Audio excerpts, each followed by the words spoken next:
Dear viewers, আসসালামু আলাইকুম। কেমন আছেন সবাই? আশা করছি আল্লাহর অশেষ রহমতে সবাই অনেক ভালো আছেন। সো আমি অনেক অনেক অনেক বছর আগে একটা প্লেলিস্ট শুরু করেছিলাম জিবিএমএস নিয়ে, বাট আনফরচুনেটলি বিভিন্ন কারণে এটি আর কন্টিনিউ করা সম্ভব হয়নি। দেন আমি আবার সি প্রোগ্রামিং শুরু করি। হঠাৎ আমি খেয়াল করলাম রিসেন্টলি একজন আমার সি প্রোগ্রামিং এর প্লেলিস্টের একটা ভিডিওতে গিয়ে কমেন্ট করলেন ডিবিএমএস টা কন্টিনিউ করার জন্য। Trust me, this is very very inspiring. আসলে আমি চিন্তা করি নাই যে এটা আপনারা এত পছন্দ করবেন, সো আপনাদের থ্যাংক ইউ সো মাচ বলতেই হয়। ওয়েলকাম। সো ডিবিএমএস এর আমরা আজকে দেখব স্ট্রাকচারড কুইরি ল্যাঙ্গুয়েজ, যেটা হচ্ছে ডিবিএমএস এর প্রাণ। অ্যাকচুয়ালি এই এসকিউএল টা আপনাকে জানতেই হবে। অনেকে এটাকে আবার সিকিউএল ও বলে। এটা একটা ইন্ট্রোডাক্টরি ভিডিও। সো এসকিউএল এর আমরা ইন্ট্রোডাকশনটা দেখবো, দেন আমরা দেখবো এসকিউএল এর ফিচার কি এবং এর সিলেবাসটা কি। এটা ম্যাক্সিমাম আপনাদের অনেকেরই কোয়েশ্চেন যে এসকিউএল এ আমার কতটুকু পড়তে হবে বা আমি কি জানাটা দরকার। সো আমরা আজকে আলোচনা করব এসকিউএল এ আপনার কি কি পড়তে হবে। ইনফ্যাক্ট সেগুলো নিয়ে আমি সামনে ভিডিও আনবো। সো চলুন আজ এরা বক বক বাদ দিয়ে শুরু করি আজকের class. So structured query language, এই ল্যাঙ্গুয়েজটা দিয়ে আমরা প্রথমে শুরু করব। ল্যাঙ্গুয়েজ মানে কি? আমি যখন একটা মানুষের সাথে কথা বলতে যাব তখন আমি আমার মনের ভাব প্রকাশ করার জন্য কি ইউজ করব? ল্যাঙ্গুয়েজ ইউজ করব। ধরুন আমি বাঙালি হিসেবে বাংলা ভাষা ব্যবহার করব। আমি বাংলায় ভিডিওটা বানাচ্ছি, যারা বাংলাদেশী তারা আমার কথাগুলো বুঝতে পারবে। সো আমি একজন মানুষ আরেকজন মানুষের সাথে কমিউনিকেট করতে গেলে আমার ল্যাঙ্গুয়েজ ইউজ করতে হবে, রাইট? খুবই সিম্পল কথা। এখন এই ডেটাবেজের মধ্যেও কিন্তু দুইটা ইন্টারফেস আছে। দুইটা ইন্টারফেস মানে ধরুন দুইজন মানুষ আর কি, এভাবে চিন্তা করুন। তো একটা হচ্ছে ইউজার আর একটা হচ্ছে ডেটাবেস। তো ইউজার কারা? ধরুন আমি, আমি ডেটাবেসটা ব্যবহার করব। ডেটাবেসটা আশা করি আপনারা জানেন। আচ্ছা, এখন এই ইউজার এবং ডেটাবেসের মধ্যে যখন আমরা কমিউনিকেট করতে চাই আমাদের একটা ল্যাঙ্গুয়েজ প্রয়োজন, কারণ ডেটাবেস তো আমাদের ভাষা বুঝবে না, তাই না? তো এই ল্যাঙ্গুয়েজটাই হচ্ছে ইউজার এবং ডেটাবেসের মধ্যে কমিউনিকেট করিয়ে দেয়। এখন আমরা শিখছি কি? Structured query language. সো আপনার মাথায় একটা প্রশ্ন আসতেই পারে, হোয়াই স্ট্রাকচার বা স্ট্রাকচার মানে আসলে কি? খুবই সিম্পল। স্ট্রাকচার হচ্ছে একটা ডেটা মডেল। যখন এই ডাটাটা টেবিউলার ফর্মে থাকে, মানে একটা রিলেশন মেনটেইন করে, তখনই কিন্তু আমরা এভাবে ট্যাবুলার ডাটাগুলোকে সাজাই, রাইট? এবং এই যে ট্যাবুলার ডাটাগুলো আছে, এই মডেলটা এটাই হচ্ছে স্ট্রাকচারড ওয়েতে আছে, তাই না? এখন আপনার মাথায় প্রশ্ন আসতে পারে, এই স্ট্রাকচারড কুইরি ল্যাঙ্গুয়েজের ধারণাটা কোত্থেকে আসছে বা এটার ইতিহাসটা আসলে কি, এটা জেনে রাখা খুবই দরকার। সো 1970 সালে দ্য ফাদার অফ ডিবিএমএস মানে ইএফ কোড, এই মানুষটা উনি একটা পেপার পাবলিশ করে রিলেশনাল মডেলের উপরে। সেখানে উনি ম্যাথমেটিক্যালি রিলেশনাল অ্যালজেব্রা ইউজ করে এটা বোঝানোর চেষ্টা করেন যে আমরা চাইলে ডেটাকে কোথাও স্টোর করতে পারি, আবার ফ্যাচ করতে পারি। ফ্যাচ মানে হচ্ছে নিয়ে আসা, তুলে নিয়ে আসা, রাইট? সো এই রিলেশনাল অ্যালজেব্রার সাহায্যে উনি এটা থিওরিটিক্যালি পেপারে পাবলিশ করেন। দেন লেটার অন আইবিএম এই কনসেপ্টটাকে ইমপ্লিমেন্ট করেন। তখনই আইবিএম আবিষ্কার করেন এই স্ট্রাকচারড কোয়েরি ল্যাঙ্গুয়েজটা। তো এই স্ট্রাকচারড কোয়েরি ল্যাঙ্গুয়েজ কিন্তু আগে এভাবে উচ্চারণ করতো না, আগে বলতো সিকুয়েল, SEQUEL। এই সিকুয়েল এর full meaning simple English query language.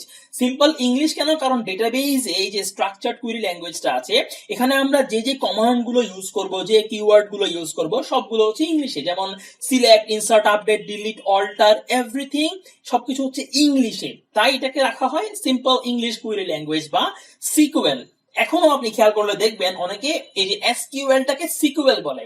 Basically এই সিকুয়েল উচ্চারণটা কিন্তু SEQUEL থেকে আসছিল, বাট সেটাকে লেটার অন ট্রান্সফার করা হয় স্ট্রাকচারড কোয়েরি ল্যাঙ্গুয়েজে। ওকে, সো আশা করি মোটামুটি ইতিহাসটা আপনাদের ক্লিয়ার হয়ে গেছে।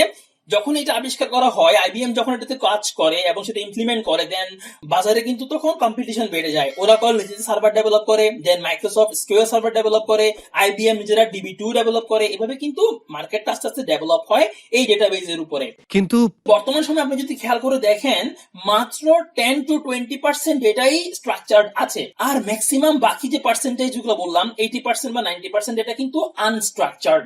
যার কারণে এখন আর এই এসকিউএলটা ব্যবহার করার প্রয়োজন পড়ে না। ম্যাক্সিমামই NoSQL, big data, Spark, MongoDB এগুলো নামে আপনি হয়তো বা শুনেছেন। এগুলো হচ্ছে নো এসকিউএল ডেটাবেস, মানে আপনার এসকিউএল ইউজ করতে হবে না। এই স্ট্রাকচার্ড কোয়েরি ল্যাঙ্গুয়েজ ইউজ করার প্রয়োজন নাই। বাট আপনাকে যদি সেটাতে যেতে হয়, অ্যাডভান্স জিনিস জানতে হয়, তার আগে এই বেসিক গুলো আপনাকে জানতে হবে। আপনাকে অবশ্যই এসকিউএলটা প্রথমে বুঝতে হবে, জানতে হবে, দেন আপনি অ্যাডভান্স লেভেলে আস্তে আস্তে যাবেন। ওকে, সো চলুন আমরা একটু দেখে আসি এই এসকিউএল এর বা সিকিউএল এর ফিচার্স এবং সিলেবাস, মানে কোন কোন জিনিসটা আপনার পড়তে হবে এই এসকিউএল থেকে। তো ফিচারটা কি? SQL বা SQL is a domain specific language. এখানে একটু বোঝার বিষয় আছে। ডোমেইন স্পেসিফিক কি? ল্যাঙ্গুয়েজ বেসিক্যালি দুই ধরনের থাকে, একটা ডোমেইন স্পেসিফিক আর একটা হচ্ছে জার্নাল পারপাস। জার্নাল পারপাস হচ্ছে সেই ধরনের ল্যাঙ্গুয়েজ যাদের অ্যাপ্লিকেবিলিটিটা মাল্টিপল পারপাস আপনি ইউজ করতে পারবেন সর্বত্র সব জায়গায়, যেমন সি, সি প্লাস প্লাস, এগুলো হচ্ছে জার্নাল পারপাস ল্যাঙ্গুয়েজ। বাট সিকিউএলটা হচ্ছে ডোমেইন স্পেসিফিক ল্যাঙ্গুয়েজ। কেন রে? কারণ এই সিকিউএলটা আপনি শুধুমাত্র নির্দিষ্ট একটা ডোমেইন ইউজ করতে পারবেন। ধরুন আপনার একটা ডেটাবেস আছে যেখানে ডাটাগুলো টেবুলার ফর্মে আছে বা রিলেশনাল মডেলে আছে, সেক্ষেত্রে আপনি নির্দিষ্ট ওই ডেটাবেসের উপরে কিন্তু এই এসকিউএলটা ইউজ করতে পারবেন। আপনি এটা সর্বত্র সব জায়গায় ব্যবহার করতে পারবেন না। দ্যাটস ওয়াই সিকিউএলটা হচ্ছে domain specific. Then next feature, SQL is a declarative language. এখানেও কিন্তু দুইটা প্রকারভেদ আছে, একটা ডিক্লারেটিভ আর একটা হচ্ছে প্রসিডিউরাল। এই প্রসিডিউরাল কোনটা? সি, সি প্লাস প্লাস, এরা হচ্ছে প্রসিডিউরাল ল্যাঙ্গুয়েজ। কেন? কারণ ডিক্লারেটিভ মানে বোঝায় হোয়াট টু ডু। আপনি সিকিউএল এ শুধুমাত্র বলে দিবেন আপনার কি করতে হবে, বাট হাউ টু ডু সেটা সিকিউএল এ বলে না। শুধুমাত্র সিকিউএল এ বলা হয় হোয়াট টু ডু। আমরা যখন একটা প্রোগ্রাম করি সি বা সি প্লাস প্লাস দিয়ে, সেখানে আমরা বলে দিই আমাদের কি করতে হবে এবং কিভাবে করতে হবে। সেটা আমরা হয়তো ফাংশন দিয়ে বুঝাই বা ইফ এলস ইউজ করি, ফর লুপ ইউজ করি। তো আমাদের এখানে দুইটা বিষয় আছে, একটা হোয়াট টু ডু আর একটা হাউ টু ডু। সিকিউএল এ শুধুমাত্র আমরা হোয়াট টু ডুটা বলে দিই, ডিক্লেয়ারটা করে দিই। ধরুন আপনাকে বলা হলো সেই সব স্টুডেন্টের নাম বের করো যারা ঢাকায় থাকে। সো আপনি কি করবেন? সিলেক্ট স্টুডেন্টস ফ্রম ডেটাবেসের নাম হোয়ার অ্যাড্রেস ইকুয়াল টু ঢাকা। তো আমরা জাস্ট বলে দিলাম আমার কি প্রয়োজন, বাট কিভাবে প্রয়োজন সেটা আমাদের জানা হেডেক না। এটা SQL এর যে লাইব্রেরি আছে, মানে যে অ্যাপ্লিকেশনে আমরা এই কাজটা করব, সেখানে এই রুলগুলো সেট করা থাকে। কেউ সিলেক্ট করলে কিভাবে কাজ করবে, ইনসার্ট করলে কিভাবে কাজ করবে। সো হাউ টু ডু এটা আমাদের SQL এ বলার প্রয়োজন নাই, আমরা বলি what to do. That's why SQLটা হচ্ছে ডিক্লারেটিভ ল্যাঙ্গুয়েজ। বুঝতে একটু কষ্ট হচ্ছে হয়তো আপনাদের। জি না। That's great. ওকে, এবার আমরা একটু দেখি এই সিকিউএল এ আমরা হোয়াট টু ডু মানে আমাদের কি করতে হবে সেটা আমরা কোন কোন কমান্ডের সাহায্যে বলতে পারি। এটা একটু ভালোভাবে খেয়াল করেন, বুঝার দরকার নাই, একদম বুঝার দরকার নাই, জাস্ট খেয়াল করেন যে কোথায় কি আছে। প্রথমে ডিডিএল, ডিডিএলটা হচ্ছে ডেটা ডেফিনিশন ল্যাঙ্গুয়েজ। এখানে আমরা কি কি পাচ্ছি command? Create, drop, alter, truncate, comment, rename. এই কমান্ড গুলো ডেটা ডেফিনিশন ল্যাঙ্গুয়েজের আন্ডারে থাকে। দেন ডিকিউএল মানে ডেটা কোয়েরি ল্যাঙ্গুয়েজ, এখানে আমরা পাবো সিলেক্ট। তারপর ডিএমএল ডেটা ম্যানিপুলেশন ল্যাঙ্গুয়েজ, এখানে আমরা পাবো insert, update, delete, lock, call, explain, plan. এই জিনিসগুলো ডিএমএল এর মধ্যে আছে।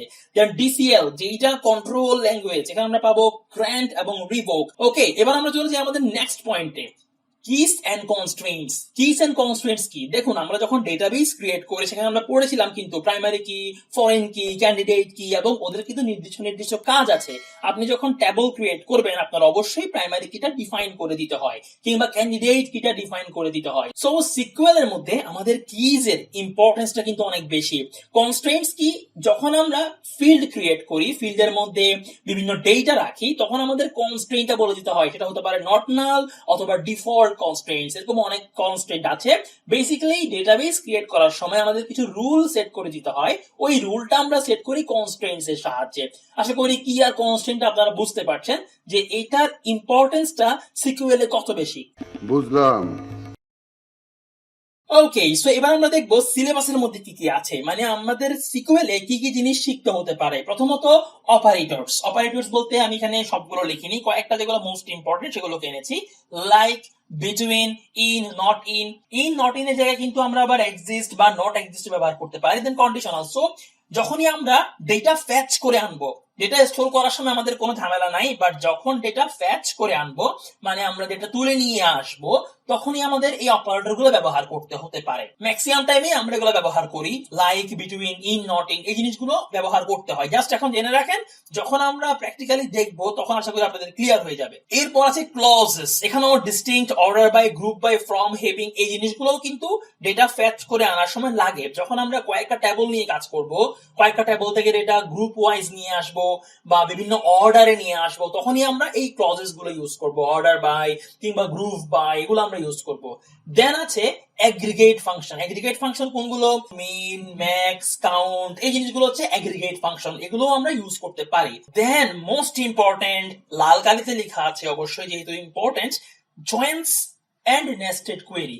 এই জয়েন্টস এবং নেস্টেড কোয়েরিটা খুবই ইম্পর্টেন্ট। ম্যাক্সিমাম স্টুডেন্ট এইগুলোতেই খারাপ করে, তারা জয়েনিং বুঝে না এবং নেস্টেড কোয়েরি বুঝে না। নেস্টেড কোয়েরি বলতে ধরুন সাব কোয়েরি, একটা কোয়েরির ভিতরে আরেকটা কোয়েরি, এই জিনিসগুলো কিন্তু ম্যাক্সিমাম স্টুডেন্টরাই বুঝে না। এবং ট্রাস্ট মি, বিভিন্ন চাকরির পরীক্ষায় যেখানে ডিবিএমএস আপনার আসতে পারে কিংবা বিভিন্ন আইটি রিলেটেড যে ফার্ম গুলো আছে, ম্যাক্সিমাম জায়গায় কিন্তু যারা ডাটাবেজ নিয়ে কোয়েশ্চেন করে ওরা জয়েনিংটা নিয়ে বেশি কোয়েশ্চেন করে কিংবা নেস্টেড কুইরি নিয়ে বেশি কোয়েশ্চেন করে। সো আপনাকে অবশ্যই জয়েনিং এবং নেস্টেড কুইরিটা ভালোভাবে জানতে হবে এবং এগুলো পুরোপুরি প্র্যাকটিসের বিষয়। কয়েকটা ট্যাবল নিয়ে আপনাকে জয়েন করে করে দেখতে হবে, দেন নেস্টেড কুইরি বানাতে হবে। সো এগুলো একটু জটিল আছে, বেশি প্র্যাকটিস করতে হবে, এগুলো থেকেই সবসময় মার্কসও বেশি থাকে। যদি আপনি একজন ইউনিভার্সিটির স্টুডেন্ট হয়ে থাকেন তাহলে আপনার জয়েনিং থেকে তো কোয়েশ্চেন আসবেই, 110% আসবে। ভয় পাবেন। এগুলো হচ্ছে মোটামুটি সিলেবাস। আমরা operators, clauses, aggregate function, joint, nested query, এই জিনিসগুলো ঘুরিয়ে ফিরিয়ে বারবার দেখবো। সো আমরা এই operators, clauses, aggregate function, Joints এগুলো নিয়েই বারবার দেখবো। এগুলো নিয়ে ভয় পাওয়ার কোনো কারণ নাই, ট্রাস্ট মি, একদম ভয় পাবেন না। আমরা লাস্ট আরেকটা জিনিস নিয়ে একটু আলোচনা করব, সেটা হচ্ছে পিএল এসকিউএল। এই পিএল সিকিউএলটা বা পিএল এসকিউএলটাই এসকিউএল এর আরেকটা পার্ট, যেটা একদম পিওর সিকিউএল। সেখানে কিন্তু আমরা বলে দিয়েছি যে এটা ডিক্লারেটিভ ল্যাঙ্গুয়েজ, মানে আমরা বলে দিই just what to do. But এই সিকিউএল এর পরে ওরা বের করে পিএল সিকিউএল। পিএল সিকিউএলটা কি? এখানে আপনি হাউ টু ডুটাও বলে দিতে পারবেন। তার মানে এটা হচ্ছে প্রসিডিউরাল ল্যাঙ্গুয়েজ। যখন পিএল সিকিউএলটা বলা হয়, পিএল সিকিউএল এ ট্রিগার্স, ফাংশনস, কার্সর, প্রসিডিউর এগুলো আপনি মেনশন করে দিতে পারবেন। মানে কিভাবে করবে এবং কি করবে এটা আপনি পিএল সিকিউএল এ মেনশন করে দিতে পারবেন, তাই এটাকে আমরা প্রসিডিউরাল ল্যাঙ্গুয়েজ বলতে পারি। বাট যেটা পিওর সিকিউএল ওটা কিন্তু ডিক্লারেটিভ ল্যাঙ্গুয়েজ, মানে এখানে জাস্ট আমরা বলি হোয়াট টু ডু। সো আশা করছি বুঝতেই পারছেন কিভাবে সিকিউএলটা কাজ করছে। তো আমরা ফিচার গুলো বুঝে গেলাম এবং এটাও জানলাম সিলেবাসে কি কি আছে। আজকের ক্লাস আমরা এখানে শেষ করছি। ভালো থাকবেন সবাই, আপনাদের সাথে আবার কথা হবে নেক্সট ভিডিওতে। প্লিজ ভিডিওটা ভালোভাবে দেখেন, যদি কিছু না বুঝে থাকেন আমাকে কোয়েশ্চেন করেন কমেন্টে, trust me, I will reply. বিদায় নিচ্ছি আজকের জন্য, ভালো থাকবেন সবাই, আসসালামু আলাইকুম, আল্লাহ হাফেজ।